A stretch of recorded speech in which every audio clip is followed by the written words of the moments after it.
Well, hey everybody, in this video I'm going to be reacting to a clip that has to do with the question of should Christians identify as feminists? There are many self-identified Christian or Catholic feminists. How do you look at those two? No, I think this is a great question. If they're Christians or Catholics that want to embrace it, then they have to be incredibly specific about exactly what they mean. We sort of have... Yeah, I think that's the first really good thing to say. And I think this applies to many different issues that we're dealing with right now in our culture. I did a video previously talking about Christian nationalism and just how it's tricky because there's not a universally accepted definition of it. So some people would just say, why wouldn't you want to be a Christian nationalist? By that, all I mean is that you're a Christian who's trying to benefit the nation that you're in to become more reflective of God's values, and be like, well, yeah, we all should want that. But that's not the universal definition of it. And I think similarly to feminism, it's going to be very tricky, and nobody enjoys doing this, where you're sort of like, now what precisely do you mean by this? But I think the difficulty with something like feminism is that it does not, for most people, it does not simply mean you think men and women are of equal value. There's a lot more bound up in it. So to just throw around the term, in the same way, to just throw around the term like, yeah, I'm a Christian nationalist and I know what that means, I think would not be helpful. I said before, I don't care what definition was given, I would never define myself that way.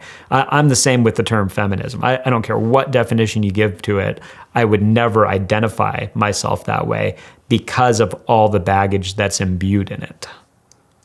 The sense that feminism has been this very, benign grandmother who's sort of been guiding women to a better future. And when you start looking at what has really happened, you really actually start seeing that it hasn't been benign at all.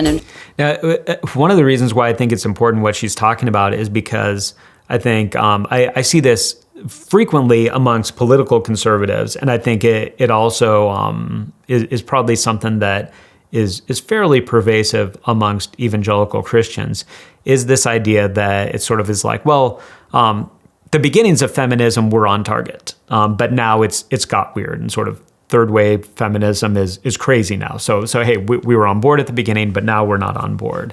And I think the reason why this happens is because there are many of us that would say, hey, we think that it's good that women can vote. So like, hey, we're on board with that one. We're on board with that part of feminism, that women get to vote.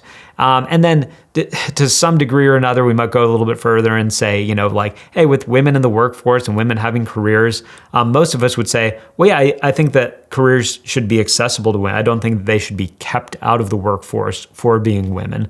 There are some of us that are going to be super gung-ho, like, I think it's wonderful what's happened with this. There are going to be some of us that are going to say, like, well, I don't think it should be like illegal for them to work careers, but I don't necessarily think that it's great that we have a whole bunch of career-driven women, because I think that has a major impact on child raising and child rearing and even, having kids.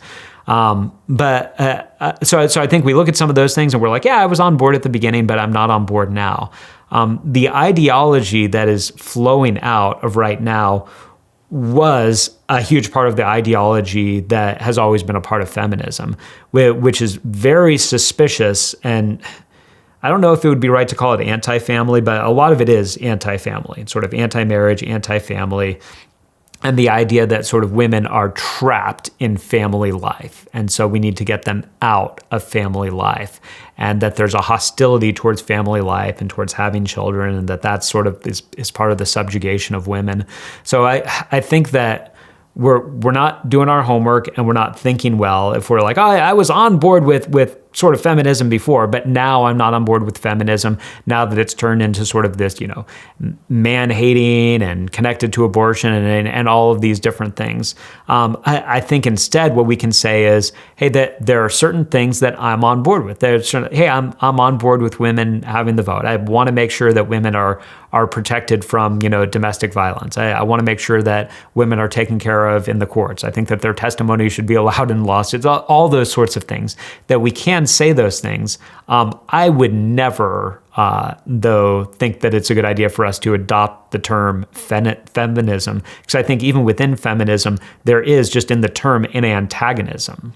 And that instead of us looking at it and saying we have men and women working together and partnering together, which there's this whole perception. I think we have this perception that until like 30 years ago, sort of like all men were having their way and all women were just sort of subjugated. And I think that this is an incredibly foolish view of history. I think throughout history, most men and women were collaborating together within the family. That there might have been sort of more strict ideas of who was doing what. And sometimes there was good reason behind that, and sometimes there was not good reason behind it. And certainly there were women who were mistreated terribly, and there were societies that were not good to women in a much more obvious way.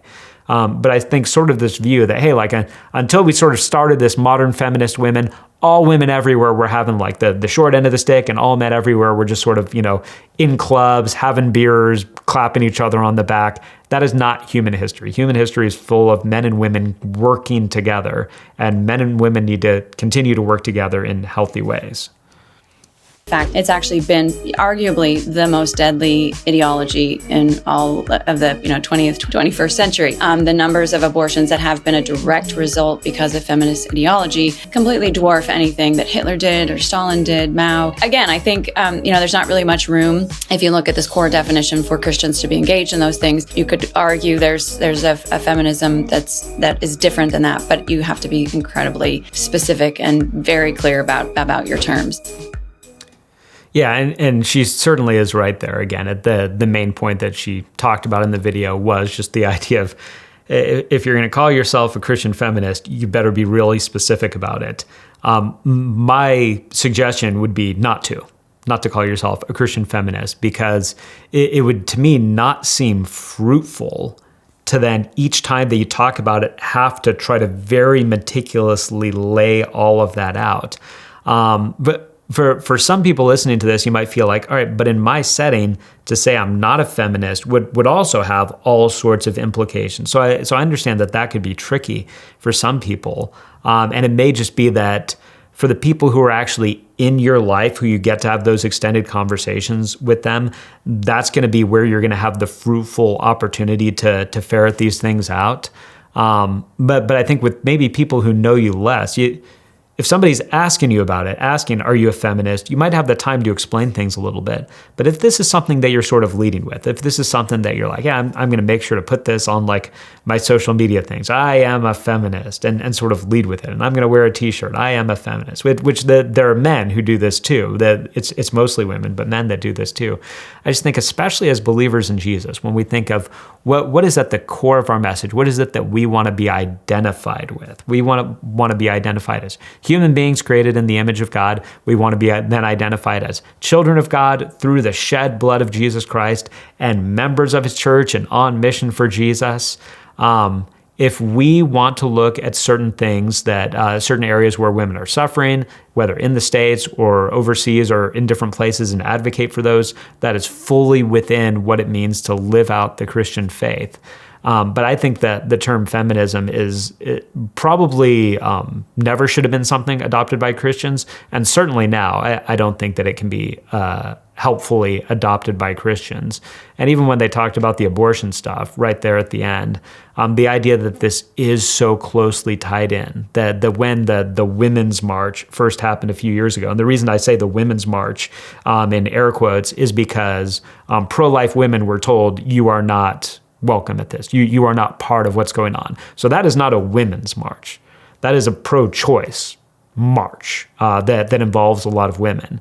If you're involving all women, there's about 50% of women who are pro-life. And so there's a lot of foolishness surrounding that in the feminist cause.